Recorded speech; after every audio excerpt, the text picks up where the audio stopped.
Hello students, कैसे हैं आप सब। आईसीटी वर्चुअल क्लासरूम में आपका स्वागत है। मैं विकास। आज हम क्लास 10th का मैथ्स करेंगे बच्चों। और मैथ्स में हमारा चैप्टर चल रहा था बहुपद यानी पॉलिनोमियल।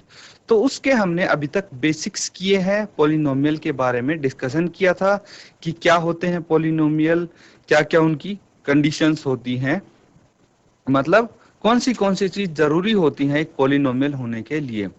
फिर हमने टाइप्स ऑफ पॉलिनोमियल किए थे कि पॉलिनोमियल कितने प्रकार के हैं। वो भी हमने एक तो टर्म्स के पदों के आधार पे उनको क्लासिफाई किया था। कौन से थे, जरा एक बार याद करने की कोशिश करो कि पॉलिनोमियल कितने प्रकार के होते हैं। अगर हम पदों के हिसाब से देखें तो कितने प्रकार के होते हैं बच्चों। मोनोमियल है जो कि पॉलिनोमियल होता ही नहीं है वो, क्योंकि उसमें एक पद होता है। उसके बाद बच्चों बायनोमियल आ जाता है, ट्राइनोमियल आ जाता है।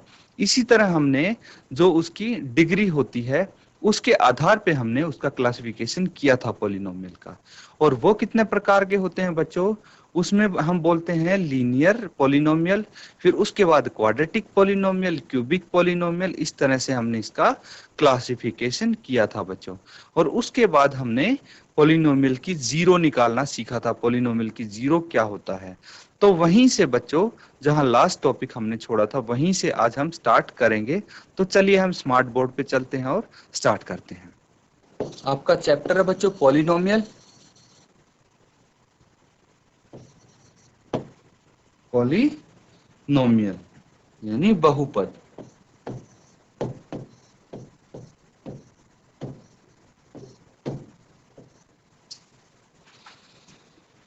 अब बच्चों, हमने अभी तक क्या किया था, देखिए ये बहुत ही इंपॉर्टेंट टॉपिक है, बहुत ही जरूरी टॉपिक है जो हम कर रहे थे। तो आपको खास कर इस पे ध्यान देना है। मैं दोबारा से यहाँ पे लिख देता हूँ,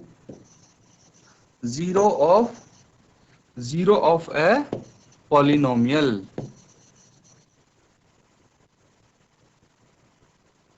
किसी भी पॉलिनोमियल का जीरो, या फिर इसको बोल सकते हैं बहुपद के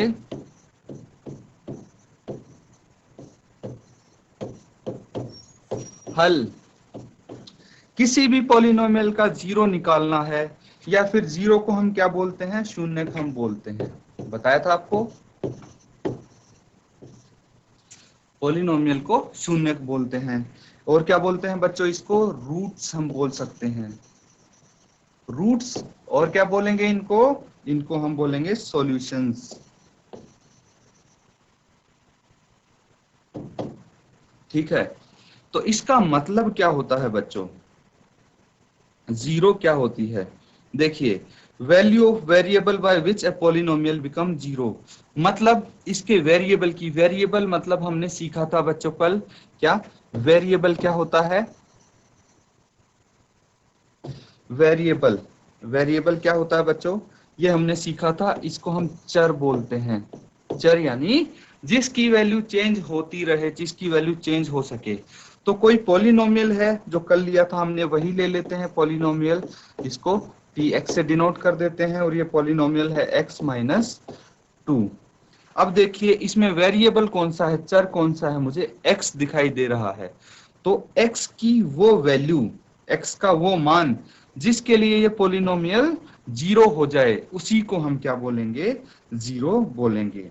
फिर से सुनिए आप, कि इस वेरिएबल का वो मान जिसके लिए ये पॉलिनोमियल जीरो हो जाए, उसी को हम इस पॉलिनोमियल की जीरो कहेंगे। ठीक है बच्चों, तो ये चीज आपको ध्यान देने की जरूरत है।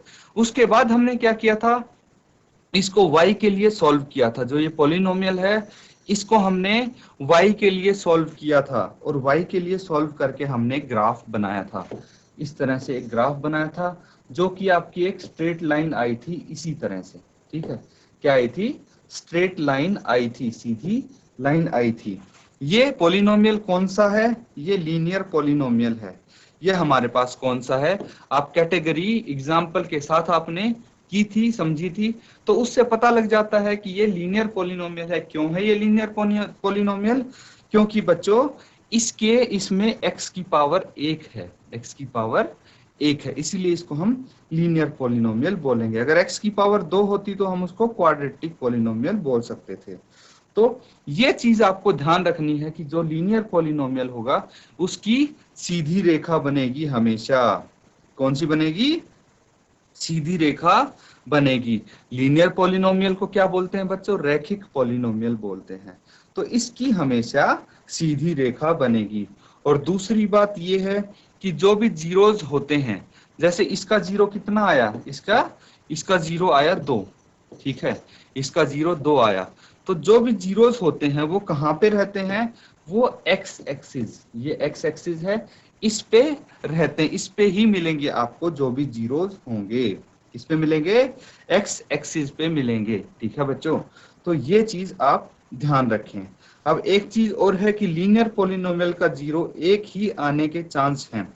क्या बोला मैंने? जो भी रैखिक पॉलिनोमियल है उसका जीरो एक ही आने के चांस है, उसका शून्यक एक ही आने के चांस है, अगर वो रैखिक है तो, ठीक है। और ऐसा भी हो सकता है कि एक भी ना आए। कैसे? देखिए, अभी हम देखते हैं,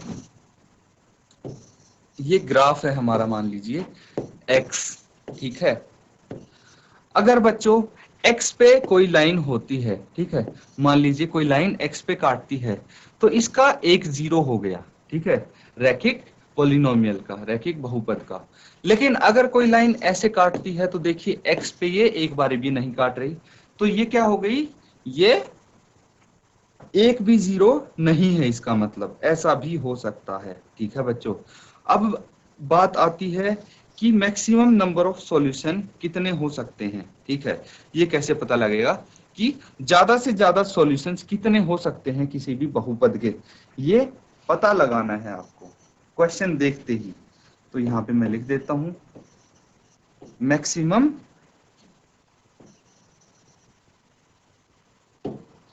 maximum solution of linear polynomial. Linear polynomial के मैक्सिमम सॉल्यूशन कितने होंगे ये आपको बताना है। कैसे पता लगाएंगे बच्चों?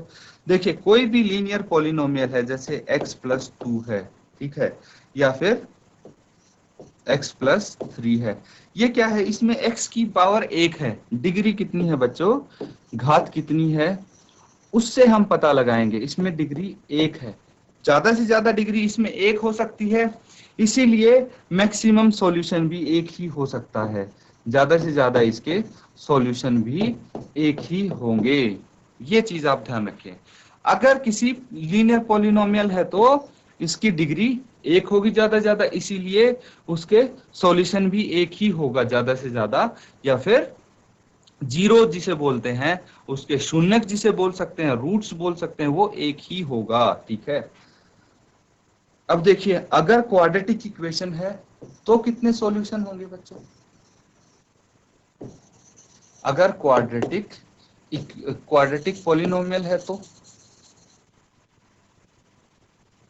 क्वाड्रेटिक पॉलिनोमियल है तो इसके कितने सॉल्यूशन होंगे? क्वाड्रेटिक पॉलिनोमियल पता है ना आपको, द्विघात बच्चों, जिसकी घात 2 होती है, उसके कितने सॉल्यूशन हो सकते हैं मैक्सिमम? जैसे x² - 2 है, इसके मैक्सिमम 2 सॉल्यूशन हो सकते हैं बच्चों। मैक्सिमम सॉल्यूशन कितने? 2 हो सकते हैं, क्योंकि इसकी जो पावर है, इसकी घात है, ज्यादा से ज्यादा 2 है, इसलिए इसके ज्यादा से ज्यादा सॉल्यूशन कितने हो सकते हैं? 2 हो सकते हैं। और बच्चों, अगर क्यूबिक है कोई पॉलिनोमियल, क्यूबिक है तो उसके मैक्सिमम सॉल्यूशन कितने हो सकते हैं? क्यूबिक है तो उसके मैक्सिमम सॉल्यूशन 3 हो सकते हैं, ठीक है बच्चों, क्योंकि उसकी पावर 3 है। अब बच्चों, ये चीज आपको पता होनी चाहिए, ये चीज भी, कि जो क्वाड्रेटिक पॉलिनोमियल है उसका क्या बनेगा? एक पैराबोला बनेगा। पैराबोला यानी परवलय बनेगा, मतलब वो एक्स एक्सिस को ज्यादा से ज्यादा 2 बार और काट सकता है, इसका मतलब ये हुआ। या फिर ऐसा हो सकता है कि वो एक बार भी ना काटे, जैसे ये ग्राफ है मान लीजिए, ठीक है। तो जो भी हमारा क्वाड्रेटिक पॉलिनोमियल होगा, ठीक है, क्वाड्रेटिक पॉलिनोमियल होगा, वो कहने का मतलब है कि देखिए ये एक्स एक्सिस है, एक्स एक्सिस है, इसको ज्यादा से ज्यादा 2 बारी ही काटेगा, उससे ज्यादा नहीं काटेगा। क्यों बच्चों? क्योंकि मैंने बताया था आपको कि जो इसके सॉल्यूशन होंगे वो एक्स एक्सिस पे ही होते हैं, इसीलिए ये पैराबोला की शेप में होगा। पैराबोला, क्या बोला मैंने? पैराबोला। पैराबोला को हम क्या बोलते हैं हिंदी में? परवलय। ठीक है, पैराबोला की शेप में होगा और ज्यादा से ज्यादा ये 2 बारी काटेगा, ऐसा भी हो सकता है कि एक बारी भी ना काटे। ठीक है बच्चों, अब देखिए कि मैक्सिमम सॉल्यूशन आपने देख लिए कितने होते हैं, ठीक है, और जो क्यूबिक है वो कितनी बारी काट सकता है। अब ये आपको बताना है बच्चों, ये आपको बताना है कि क्वाड्रेटिक के लिए मैंने बता दिया था, क्वाड्रेटिक पोलिनोमियल हो तो मैंने बता दिया था, अगर क्यूबिक पोलिनोमियल हो तो ये कितनी बारी काटेगा, ज्यादा से ज्यादा मैक्सिमम कितनी बारी काटेगा। तो बच्चों क्यूबिक पोलिनोमियल के लिए मैक्सिमम कितने सॉल्यूशन होते हैं? क्यूबिक पोलिनोमियल के 3 होते हैं, यानी कि x की 3 अलग अलग वैल्यू आ सकती हैं, x के 3 अलग अलग मान आ सकते हैं, इसीलिए ये 3 बारी काटेगा ज्यादा से ज्यादा। ये चीज आपको पता होनी चाहिए, इस चीज का आप ध्यान रखें बच्चों। यहाँ पे हमारे काफी सारे बेसिक्स खत्म होते हैं, क्लियर होते हैं बच्चों। और अगर इनमें किसी को भी डाउट होता है बच्चों, किसी भी बच्चे को डाउट होता है तो आप अपना डाउट पूछ सकते हैं, क्योंकि यहाँ तक मैंने अपनी तरफ से जो बेसिक्स हैं वो एकदम अच्छे से डिटेल में समझाए हैं। अगर किसी को कोई चीज समझने में दिक्कत है तो आप जरूर पूछ सकते हैं, कमेंट के माध्यम से भी आप पूछ सकते हैं। तो चलिए अब हम क्वेश्चंस करते हैं इसके आधार पे, ठीक है, जो चीज हमने अभी तक की है उसके आधार पे हम क्वेश्चन करते हैं। तो देखिए आपको देखते ही पता लग जा रहा होगा कि कहाँ पे कौन सा पोलिनोमियल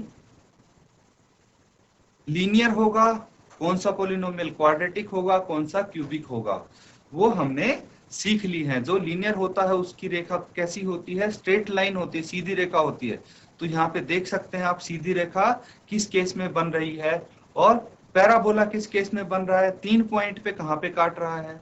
तो यहाँ पे देखिए बोला गया है किसी बहुपद, बहुपद यानी पोलिनोमियल px के लिए y बराबर है px का ग्राफ नीचे दिया हुआ है। तो यहाँ पे बच्चों यही है आकृति 2.10, इसमें दिया हुआ है प्रत्येक स्थिति में px के शून्यकों की संख्या ज्ञात करनी है। बच्चों आपको सिर्फ जीरोज कितने हैं किसी भी स्थिति में वो आपको बताने हैं। तो ये तो बहुत ही सिंपल है, बता सकते हो या नहीं? बहुत ही आसान क्वेश्चन है, ये पूरा क्वेश्चन आपका 2 मिनट का भी नहीं होगा, सारे पार्ट्स दिखने में बड़ा लग रहा है।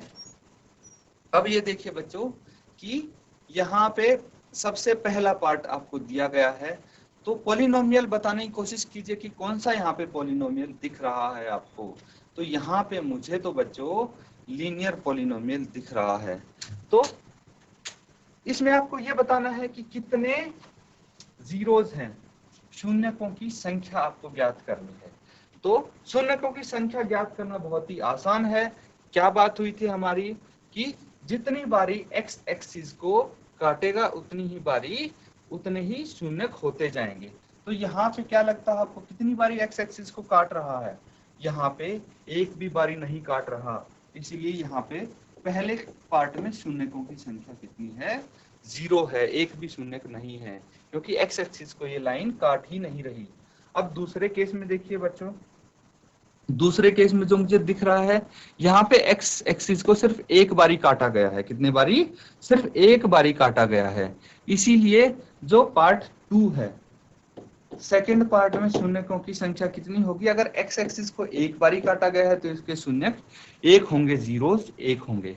अब तीसरे वाले में देखिए बच्चों, एक तो यहाँ काट दिया एक्स एक्सिस को, एक यहाँ काट दिया और एक बारी यहाँ काट दिया। तो कितनी बारी काटा है एक्स एक्सिस को? 3 बारी काटा है, इसीलिए इसमें शून्यकों की संख्या 3 हो जाएगी। अब तो देखिए आपको देखते ही पता लग जा रहा होगा, यहाँ पे इस पैराबोला ने कितनी बारी काटा है? 2 बारी काटा है। तो शून्य कितने हो जाएंगे बच्चों? 2 हो जाएंगे, शाबाश। अब देखिए अगला वाला, यहाँ पे कितनी बारी काटा गया है? 1 2 3 4, कितनी बारी काटा गया है? 4 बारी काटा है। तो इसके शून्य कितने हो जाएंगे? इसके शून्य 4 हो जाएंगे बच्चों। ठीक है, तो इसी तरह बच्चों आप यहाँ पे इसको सॉल्व कर सकते हैं। देखिए लास्ट पार्ट बचा है, इसको भी देख ही लेते हैं। ये एक बारी कट गया, यहाँ पे एक्स एक्सिस एक बारी हो गया। उसके बाद यहाँ पे देखिए 2 बारी एक्स एक्सिस कट गया, और यहाँ पे 3 बारी एक्स एक्सिस कट गया। तो इसके शून्य 3 होंगे। कितने होंगे? 3 होंगे। इस तरह से बच्चों आप ये कर सकते हैं। और देखिए आपकी जो एक्सरसाइज थी, एक्सरसाइज 2.1 वो यहाँ पे पूरी हो गई। बहुत ही छोटी एक्सरसाइज है ना, 2.1 जो एक्सरसाइज है वो हमारी खत्म हो जाती है। अब अगली एक्सरसाइज की तरफ हम बढ़ेंगे बच्चों। ठीक है, तो इसमें जो चीजें हैं, जो टॉपिक्स हैं, वो आप ध्यान से सीखेंगे तो आपको आगे आएगी, आगे की चीजें आएंगी। तो चलिए हम स्टार्ट करते हैं। तो यहाँ पे अब क्या सीखने वाले हैं आप, टॉपिक वो लिख देते हैं हम।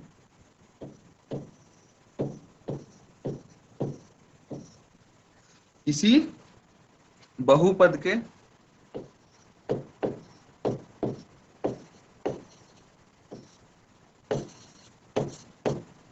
किसी बहुपद के शून्यकों और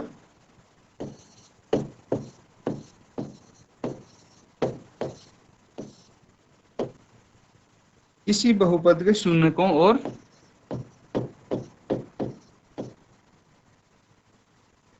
गुणांकों में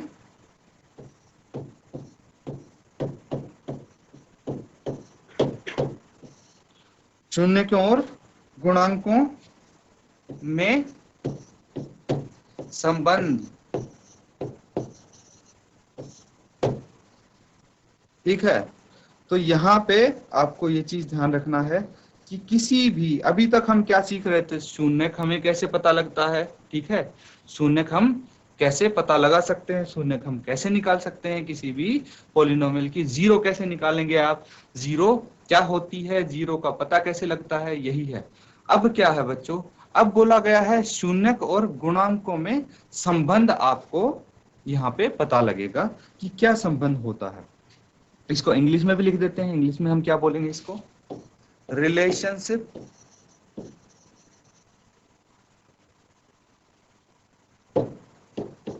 relationship between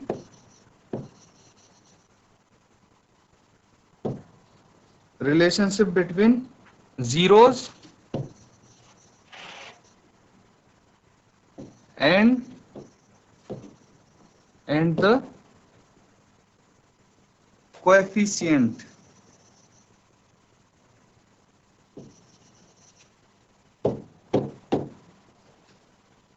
coefficients of polynomial।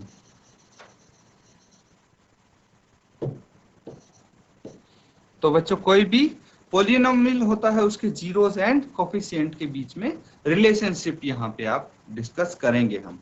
ठीक है, अब देख लीजिए कि मान लेते हैं कि अगर किसी भी पॉलिनोमियल के जीरोस क्या क्या हो सकते हैं, उनको हमें कुछ मानना पड़ेगा, तभी तो हम रिलेशनशिप बता सकते हैं। तो चलिए, if alpha and beta, alpha और बीटा मान लेते हैं हम जीरोस को किसी भी क्वाड्रेटिक पॉलिनोमियल की।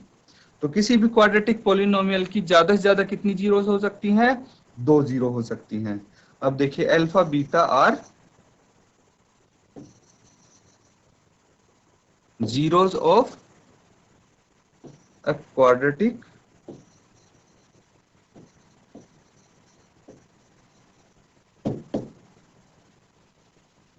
Polynomial.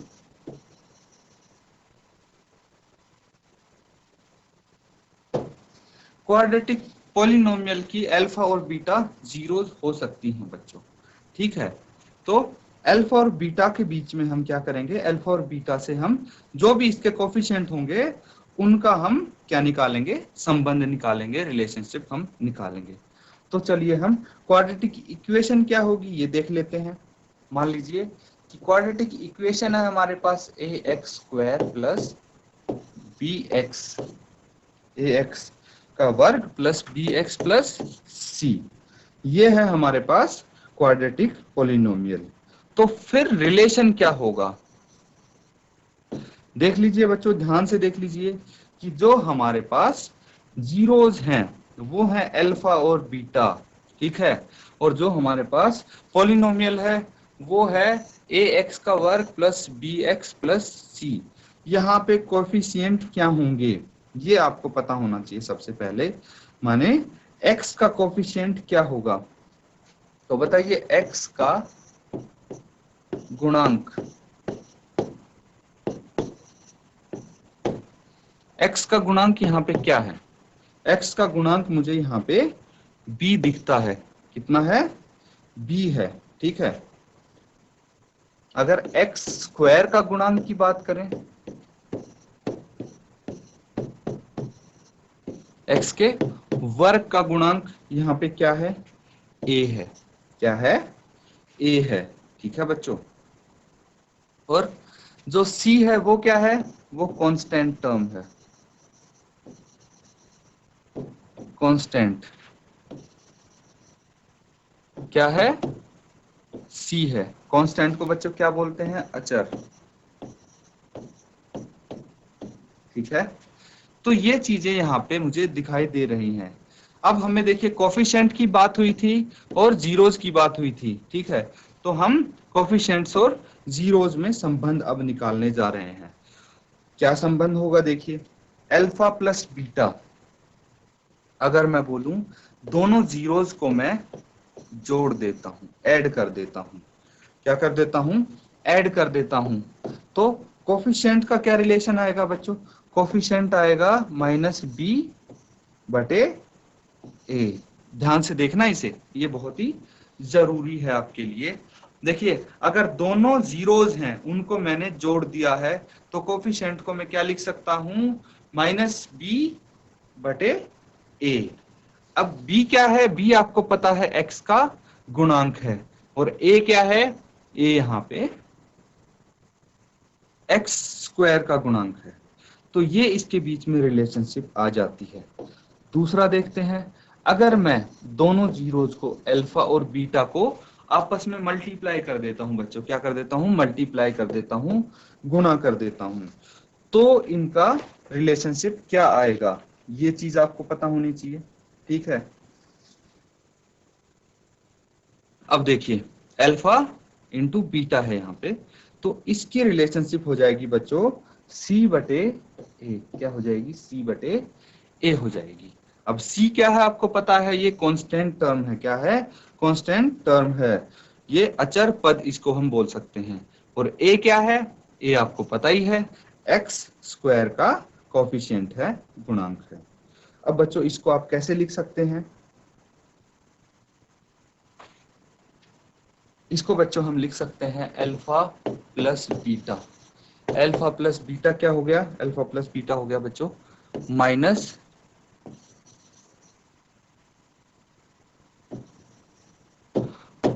Minus coefficient of x, जो x का कोफिशिएंट था उसके सामने माइनस का निशान लगाना है आपने, बटे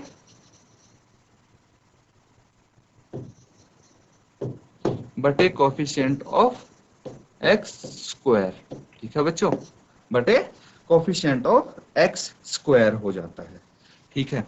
इसी तरह अगर अल्फा इंटू बीटा दोनों जीरोज को मल्टीप्लाई करके लिखते हैं तो क्या लिख सकते हैं आप, कांस्टेंट टर्म। बच्चों सबकी हिंदी आपको पता है, ठीक है, सबको क्या बोलते हैं हिंदी में, इंग्लिश में, इसीलिए मैं किसी भी लैंग्वेज में लिखूं अब आपको फर्क नहीं पड़ना चाहिए, क्योंकि आपको पता है कोफिशिएंट मतलब क्या होता है, गुणांक होता है, ठीक है। कांस्टेंट टर्म यानी इसको हम अचर पद बोल सकते हैं, बटे नीचे क्या आ जाएगा, कोएफिशिएंट ऑफ x², ठीक है। तो ये चीजें हो जाती हैं बच्चों, ये इनकी रिलेशनशिप हो गई है। अब बच्चों एक चीज बचती है, अगर क्यूबिक पॉलिनोमियल है तो उसकी रिलेशनशिप क्या होगी, वो भी हम यहीं पे कवर कर लें तो अच्छा रहेगा, बेहतर रहेगा, ताकि आगे के लिए आपके लिए आसानी रहे। तो चलिए हम क्यूबिक पॉलिनोमियल के बारे में भी यहीं पे सीखेंगे।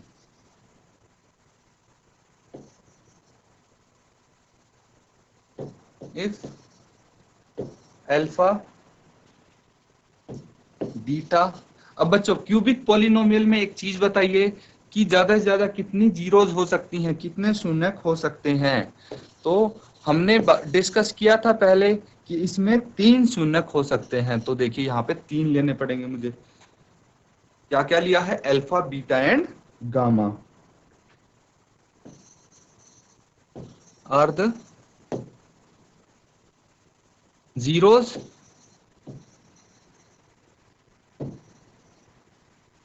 ऑफ ए क्यूबिक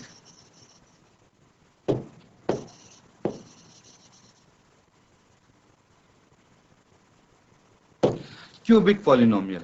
ठीक है बच्चों, अब देखिए कि यहाँ पे एक क्यूबिक पॉलिनोमियल मैं लिखने जा रहा हूं, उसको ध्यान से देखेंगे आप। क्यूबिक पॉलिनोमियल में लिख सकता हूं ए, ज्यादा का मैक्सिमम पावर कितनी होती है क्यूबिक पॉलिनोमियल की, 3 होती है, तो मैं ए एक्स क्यूब लिख दूंगा। उसके बाद बी एक्स स्क्वायर प्लस सी एक्स प्लस डी, और ये हो जाएगा इक्वल टू 0। तो हम क्या रिलेशन लिखेंगे, देन देखिए 3 इसके जीरोज हैं, तीनों को सबसे पहले मैं करूंगा ऐड। क्या करूंगा मैं बच्चों, सबसे पहले इन तीनों को ऐड करते हैं। Alpha plus beta plus gamma, उसमें 2 थे तो हमने 2 को जोड़ दिया था, यहाँ पे 3 है तो हम तीनों को जोड़ देंगे। और इसमें लिखेंगे क्या, इसमें लिखेंगे माइनस बी बटे ए। तो देखिए यहाँ पे भी जो एक्स स्क्वायर का कोफिशिएंट है वो आया ऊपर, और जो एक्स क्यूब का कोफिशिएंट है वो आया नीचे। ये चीज छोटी छोटी आपको ध्यान रखनी होगी। उसके बाद अगर हम करते हैं अल्फा इंटू बीटा, ठीक है, अल्फा को बीटा से मल्टीप्लाई कर दिया प्लस बीटा को गामा से मल्टीप्लाई कर दिया प्लस गामा को अल्फा से कर दिया, तो इस केस में हम लिख सकते हैं सी बटे ए। क्या लिख दिया, सी बटे ए, यहाँ पे हम लिख सकते हैं बच्चों सी बटे ए। इसी तरह अगर मैं तीनों को मल्टीप्लाई कर दूं अल्फा बीटा और गामा को, तो आप कैसे लिख सकते हैं, माइनस डी बटे ए।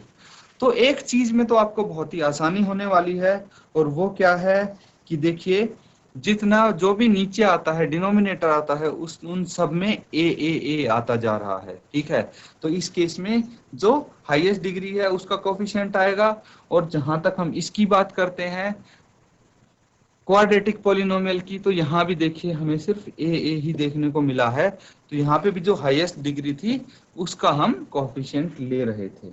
तो इनको बच्चों, ये जो रिलेशनशिप है इनको आप ध्यान से पढ़ेंगे, ध्यान से करेंगे, तभी आगे के क्वेश्चंस आपको अच्छे से आ पाएंगे। तो यहाँ तक बच्चों अगर आपका क्लियर है तो हम आगे बढ़ते हैं, और अगर कोई डाउट है तो आप अपना डाउट पूछ सकते हैं बच्चों। ठीक है, चलिए आगे बढ़ते हैं। अब हम क्वेश्चन की तरफ बढ़ते हैं बच्चों, एक्सरसाइज करते हैं हम 2.2 2.2। इस एक्सरसाइज में बच्चों जो क्वेश्चन है, पहले हम क्वेश्चन की तरफ ध्यान देंगे।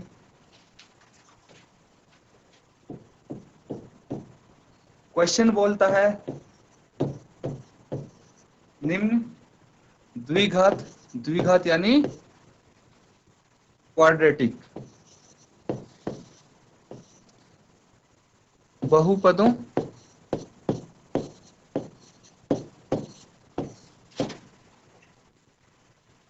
के शून्यक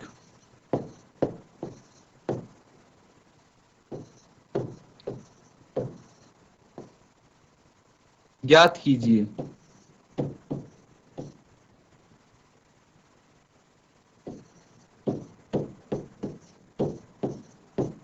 तो बच्चों इसमें आपको इनकी जीरोज बतानी है, सॉल्यूशन बताने हैं, शून्य बताने हैं, कुछ भी बोल सकते हैं, तथा गुणांकों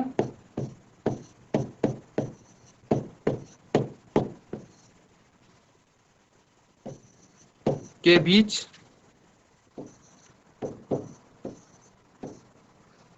के संबंध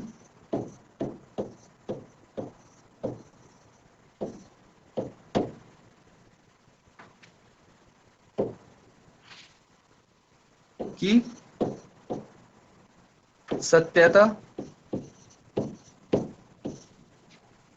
जांच कीजिए।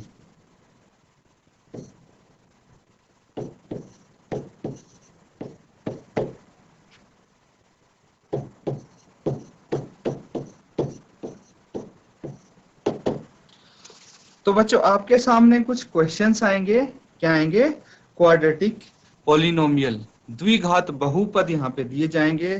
तो उनकी सबसे पहले तो आपको जीरोज निकालनी होंगी और उसके बाद क्या करना होगा, उसके बाद उनके बीच की, उनके शून्यक और गुणांकों के बीच की संबंध की सत्यता आपको जाननी है कि जो संबंध होते हैं क्या वो यहाँ पे वेरीफाई हो रहे हैं, वो सत्य है या नहीं है। तो चलिए हम पहले एक क्वेश्चन हम लेते हैं यहाँ पे। चलिए हम यहाँ पे दूसरा पार्ट ले लेते हैं इसका, क्योंकि पहले दूसरे एक जैसे से ही मुझे दिख रहे हैं।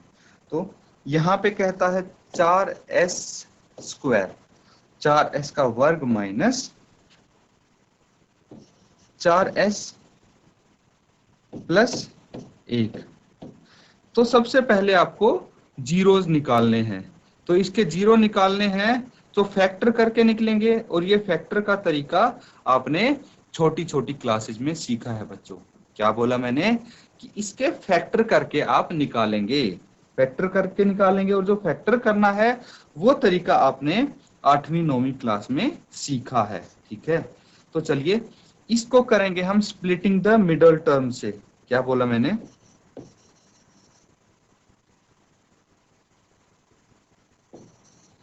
splitting the middle term।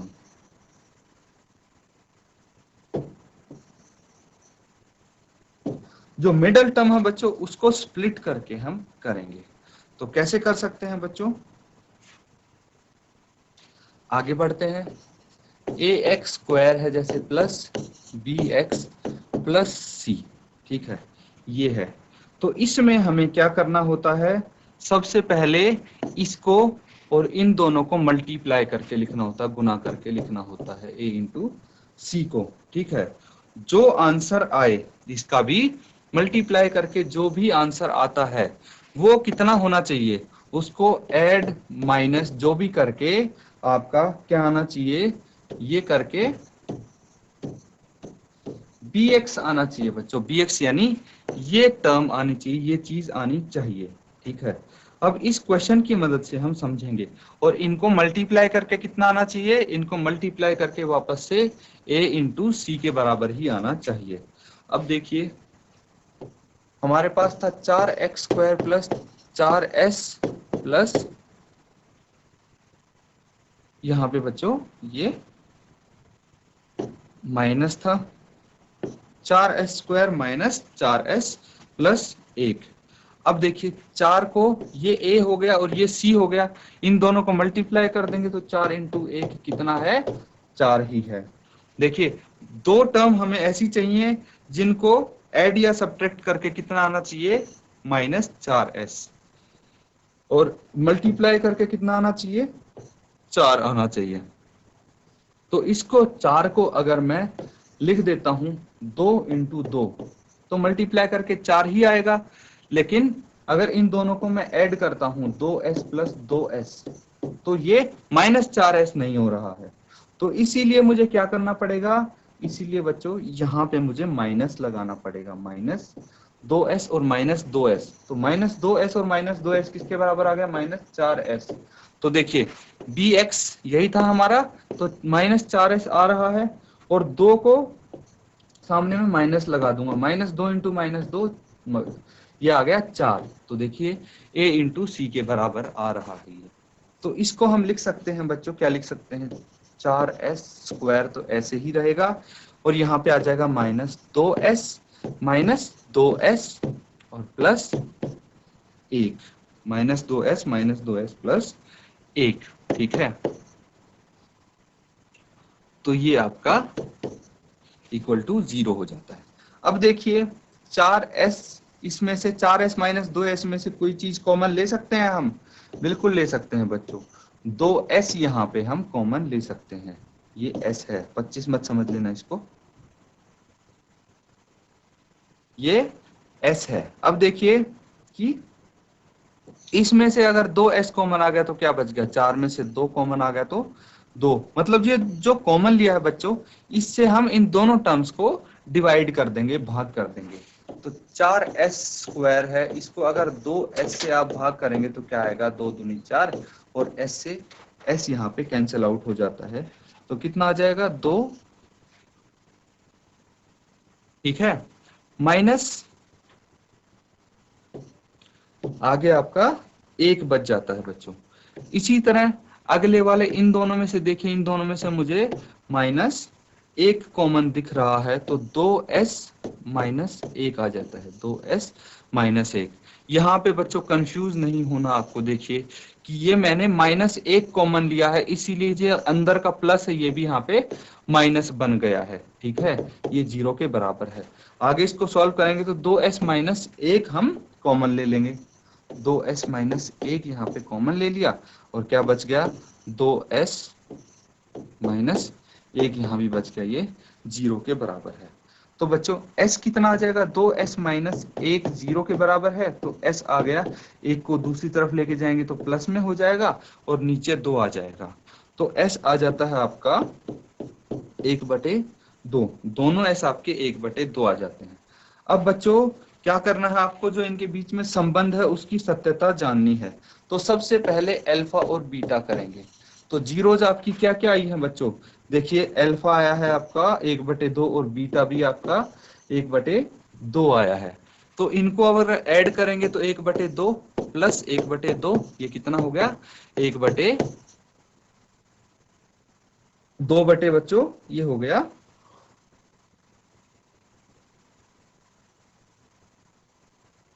इसको आप